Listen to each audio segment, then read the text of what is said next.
Trên gương mặt lực vụ tên nào mà đấy.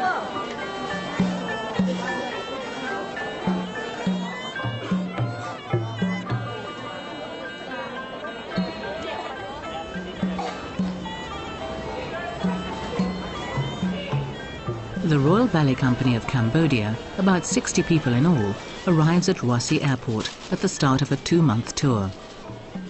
This is the first trip to Europe for most of these young Khmer women, and they will find much to surprise them while they are here. Their visit has been organised largely through the enthusiasm and persistence of their French tour organiser, Didier Vulcault. Moi, j'ai découvert le Cambodge en 1996. I discovered Cambodia in 1996, so you could say I'm more of an enthusiast than a connoisseur. But enthusiasm is highly infectious. It is converts like me, with our naive zeal, who can suddenly make things happen, as we have done here. Réaliser ce que nous avons réalisé.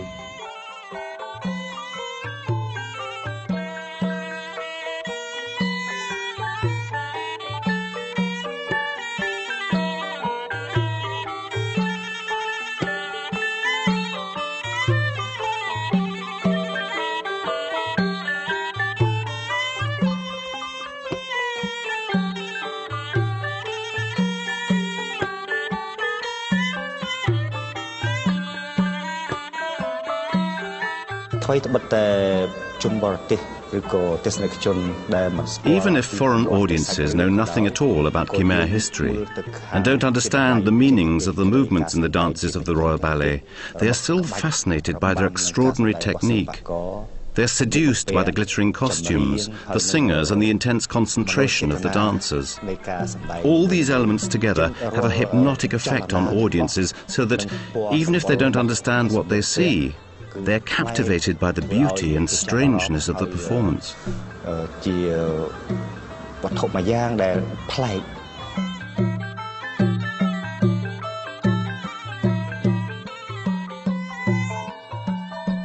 The dances of the Royal Ballet often represent Khmer and Indian legends.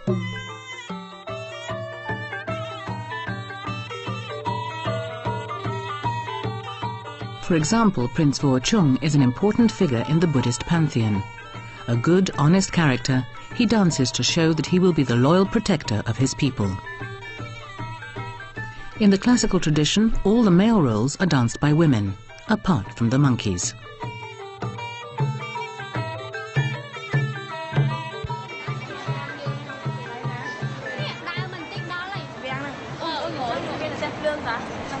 The Royal Ballet is to perform for one night only at the Opera House of the Palace of Versailles.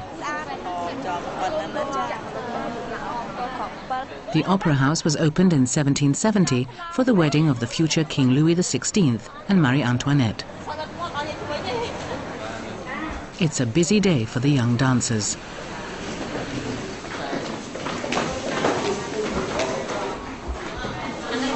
Five hours before the performance, they arrive backstage and embark on the unchanging ritual of putting on makeup and costumes.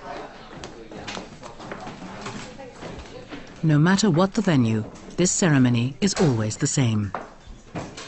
Je pense qu'une des choses qui séduit, c'est la beauté des jeunes femmes. I think that the charm comes partly from the beauty of the young women, a beauty that one cannot really get close to, since they are, at the same time, almost nun-like.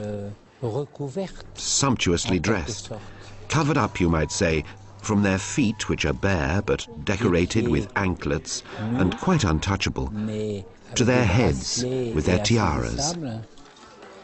Jusqu'à la tête, coiffée d'une tiare. Not a single button or hook. The dancers are literally sewn into their costumes, bracelets, necklaces and tiaras. Elles sont, au fait, une idée de la beauté. In fact, they're an idea of beauty, rather than the kind of beauty you see on show in magazines. They're the opposite of Claudia Schiffer, anti-display. Le contraire du donner à voir.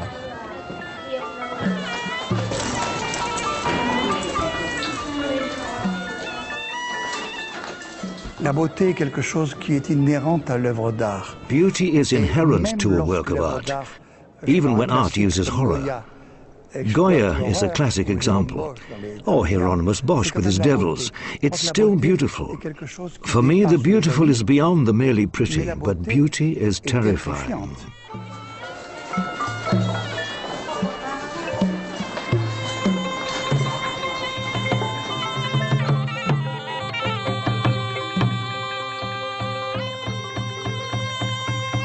The Royal Ballet came to France for the first time in 1906, accompanying King Sisowat to Marseille and Paris. It was in the Bois de Boulogne in Paris that the sculptor Auguste Rodin saw the Khmer dancers for the first time. They were a revelation. It is impossible to see human nature carried to this point of perfection. There are none but these dancers and the Greeks. On peut dire qu'effectivement c'est grâce à Rodin. In fact, it's really thanks to Rodin that we see enthusiasm for the Cambodian dancers developing in the West, and particularly here in France.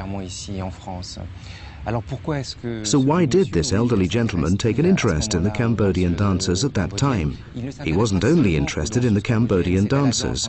He was interested in dance in general and in movement. In the drawings on display in the Musée Rodin, he's interested first and foremost in movement, and it was this new type of movement which took him by surprise. That rendered him, as he said himself, delirious with artistic joy.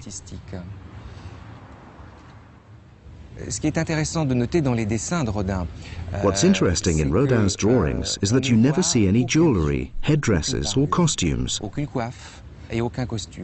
It's really the movement that motivates and attracts him. And for him there's also the religious aspect. He said, "I have never made a distinction between religious art and art in general." He always saw them as the same thing. And the Cambodian dances are also the expression of a religious art. And then there's the beauty of the women themselves. And Rodin was in love with beauty.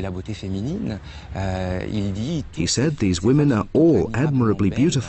And when he watched them setting off on the boat from Marseille to Phnom Penh, he said, "I felt as though they were taking a piece of the world's beauty away with them."